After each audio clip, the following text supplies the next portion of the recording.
Muchísimas gracias por estar. No, y por gracias. aguantar, porque me aguantaste hablando un montón, tenía un montón para decir. Interesantísimo. Muchas gracias por la invitación. Bueno, te agradezco mucho estar acá. Voy a empezar con un golpe bajo. Sí. Y es inexorable, viste que es así. Acá bueno, primero brindemos, porque la verdad, gracias por estar. Creo que es tu primera vez acá, ¿o no? ¿O viniste alguna vez? La primera vez vine cuando mi padre estaba accidentado. Sí. Después Tenés vine razón. una o dos veces más. La última vez que vine, compartimos. En el sillón, no es que vino a este programa, porque el programa este es nuevo, pero sí al sillón. El sillón tiene... Cuando el siguiente invitado era Luis Petri. No te puedo creer. Compartiste culo con Petri, qué terrible lo que te pasó. Después, justo aparte, bueno. Después que yo. Después que... él vino después. Viene bien. Bueno, antes que ustedes El mismo dos... día. Y el mismo día, Sí, claro, porque era un programa más largo y yo hacía dos sí. entrevistas. Escucha esto. Año 1996.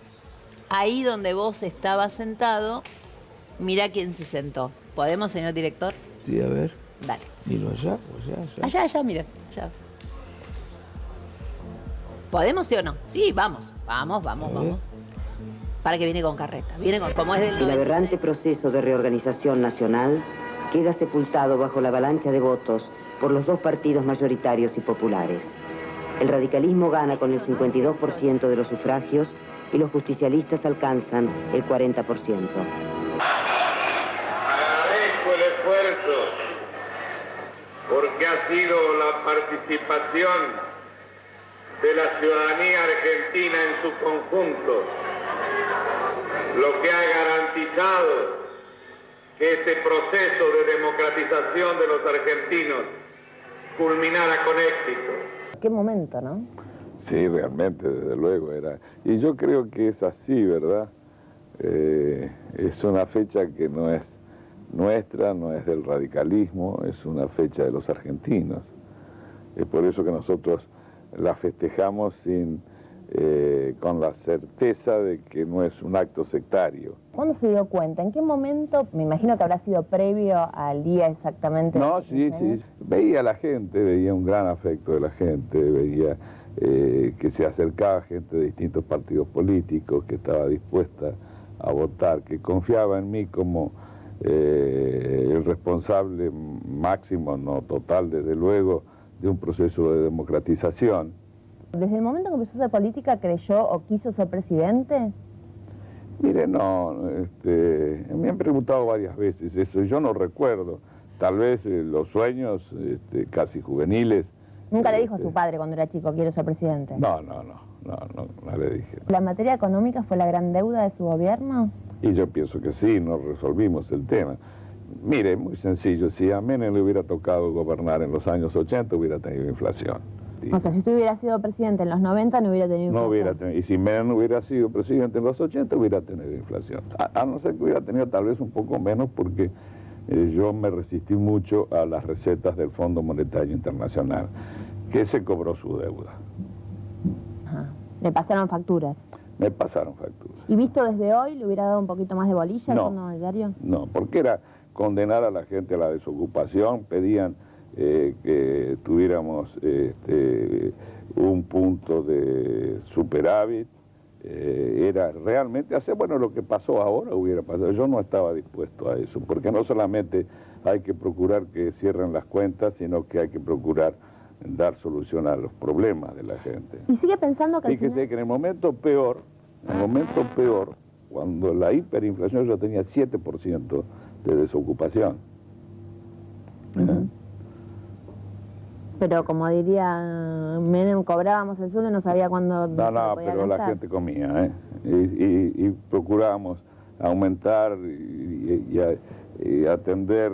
Había el salario mínimo vital y básico, y había medicamentos en los hospitales, y había la caja PAN que daba a 5 millones de habitantes alimento complementario, y había el plan ABC que daba útiles escolares en las escuelas. En fin, nos preocupamos permanentemente por resolver los problemas de los que menos tenían. Esto hacía, a mi criterio moral, diría.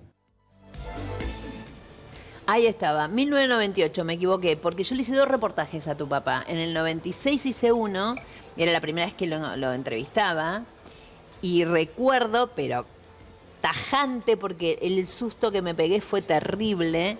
En determinado momento yo le hago 2 veces la misma pregunta. Me dice, viste que era de malhumorado. No. Entonces... No. Era gallego calentón. Calentón. Muy buen humor. Entonces yo lo miro y le digo, ay, pero qué autoritario que es. Pero ¿cómo me va a decir autoritario? Y se para y se va, se levantaba para irse. No. Pero ¿cómo me va a decir autoritario? Decir autoritario en ese momento, claro. A Alfonsín, que era, digamos, el rey de la democracia, era como demasiado. Yo le había dicho como que, bueno, que era como, viste, medio durito. Pero fue muy gracioso, se quedó, obviamente, fue un reportaje delicioso. Qué bien. Estoy pensando algo que es la siguiente. ¿Vos creés que hoy tu viejo estaría donde estás vos parado? Sí, sinceramente creo que sí. Mira, vos sabés que a mí me preguntaban desde que yo voté, no voté en realidad porque no era convencional, pero como era diputado podía pedir hablar en la convención en la que se hace el acuerdo con el PRO. Y a mí desde entonces me preguntaban, que yo me opuse, y expliqué por qué me oponía. La famosa, ¿no?, de Gualeguaychú. Claro. Cuando el radicalismo, digamos, se convierte en algo casi antialfonsinista, para decirlo de alguna manera. Bueno, se corrió a la derecha. Se corrió a la derecha, ahí está. Bueno, y entonces me preguntaban a mí qué hubiera hecho Alfonsín si hubiera tenido una posición como la que tuve yo, o si yo creía que mi padre hubiera tenido la misma posición. Sí.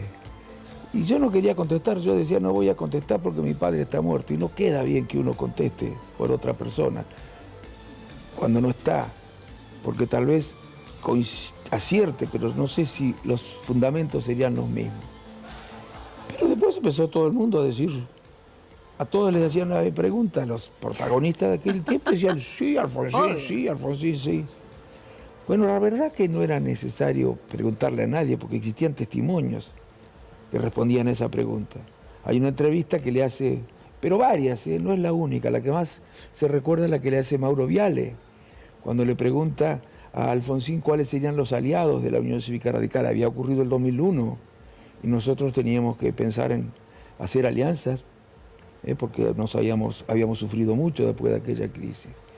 Entonces, Alfonsín le dice, bueno, ¿cuál era el límite? ¿No? Le pregunta a Mauro, le dice, el límite es, y no da el nombre, él. Lo que pasa es que no se acordaba, seguramente no se acordaba el nombre del partido de Macri, porque nacía un partido cada mes. Entonces le pregunté, ¿cuál es el límite? Bueno, el límite es la derecha, le dice papá. Y Mauro le pregunta, bueno, ¿pero qué derecha?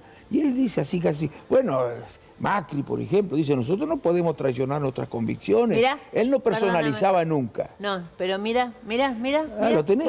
Mira. A ver, mira. Nosotros para esa concertación que queremos hacer, tenemos límites, el oficialismo, por un lado, sí, y otro es la derecha, por otro lado. ¿Qué derecha? La derecha es Macri, por ejemplo. No podemos traicionar nuestros principios. Ahí está. Bueno. No estabas mintiendo, está el tape. Pero hay varios en los que dijo lo mismo y más categórico fue todavía. Bueno, pero en el partido empezaron a decir eso. A decir, pues yo cuando empezaron no tenían los mismos limitaciones que yo, digamos, cuando no se imponían los mismos límites que yo, empecé a contestar también. Y si ahora me preguntan si yo creo que mi padre hubiera hecho lo mismo que yo hice en el después del 2023, cuando en el partido se planteaba la posibilidad de arreglar con La Libertad Avanza, cuando el partido había llevado a Espert como candidato en Juntos por el Cambio, ¿no? Como candidato a senador nacional, yo digo que si mi padre hubiera hecho lo mismo. Yo renuncié a la Unión Cívica Radical y me costó 10 años renunciar. No era fácil renunciar, pero tenía que actuar según lo que mi convicción decía que tenía que hacer. Ahora, tengo una pregunta. ¿Existe la Unión Cívica Radical hoy? Bueno, no, yo creo que, a ver, ¿qué es un partido político? Antes que nada es un conjunto de ideas, de principios, de valores que se traducen en programas de gobierno y que determinan su representación social. Hoy, ¿cuál es el radicalismo?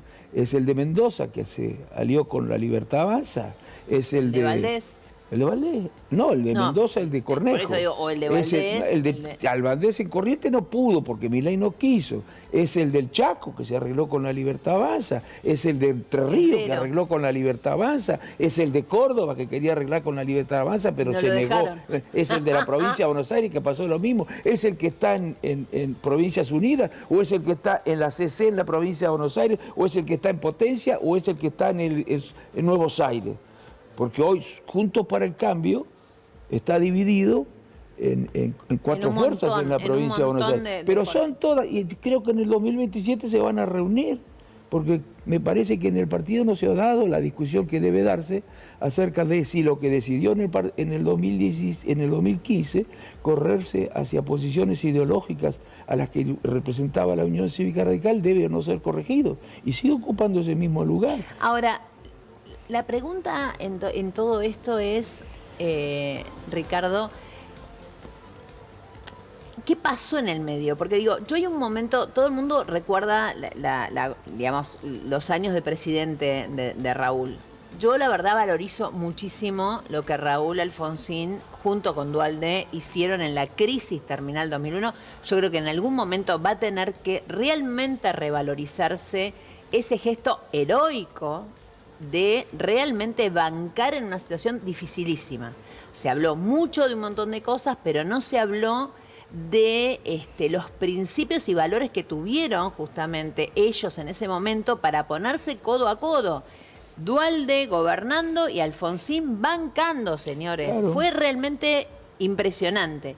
Exacto, está bien. En ese contexto, no solo eso, sino que además el radicalismo tuvo funcionarios en el gobierno de Duhalde, que había sido acusado injustamente, había sido acusado Duhalde injustamente, y después el presidente también sumó a mi padre de haber desestabilizado de la Rúa. Eso fue absolutamente injusto. Total. Absolutamente. De la Rúa no quiso escuchar. Perdón, yo creo que, fuera de broma, si digo esto me van a volver a decir un montón de cosas, pero digo, debería volver a revisar esa parte de la historia. Lo que pasa es que no lee historia, pero le vendría muy bien al presidente y a todos sus laderos mirar ese momento en cuanto realmente a De la Rúa se le advertía un montón de cosas. La iglesia lo llevó a una reunión con todos los representantes de gobiernos en ese momento, de las provincias, de la oposición, del sindicalismo, y De la Rúa no pudo escuchar.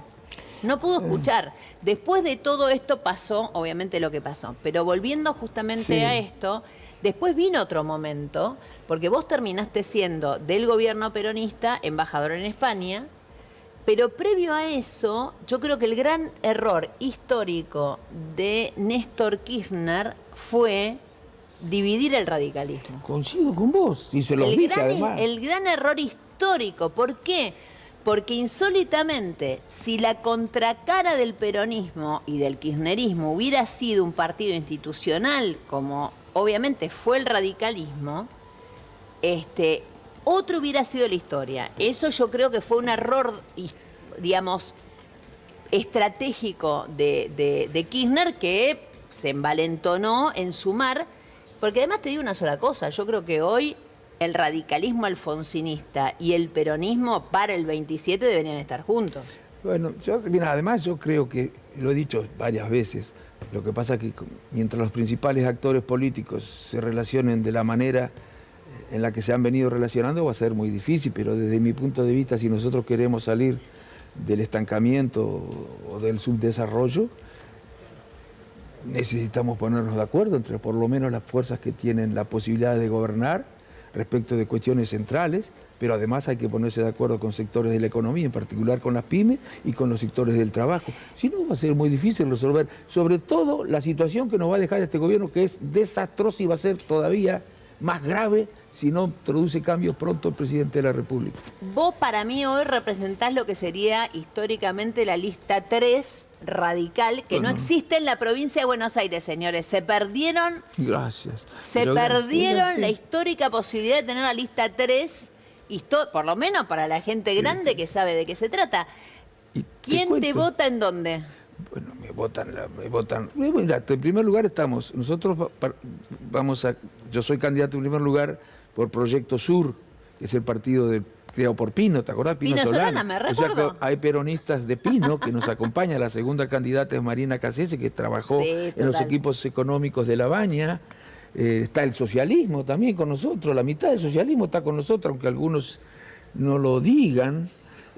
Por supuesto está Forja, que es otro producto de la diáspora radical. Hay muchísimos radicales. O sea, los radicales que huyan, obviamente, de los libertarios, pero acá no tienen. Solo sus dirigentes, el electorado. Porque No, solo estoy hablando del boina blanca del pueblo. Claro, pero no solo perdió dirigente, el partido perdió electorado. Y yo no responsabilizo de esto, de esta situación, a los dirigentes de los distritos, que no tenían ningún margen de maniobra para poder cambiar el rumbo de lo que venía haciendo el partido.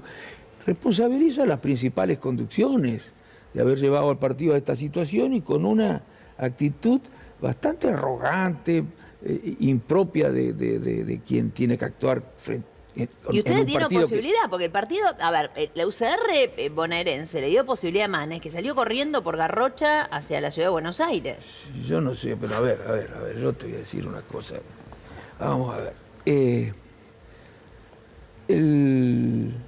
El partido en 2015 hace un acuerdo, por el cual, no fue ese el primer error.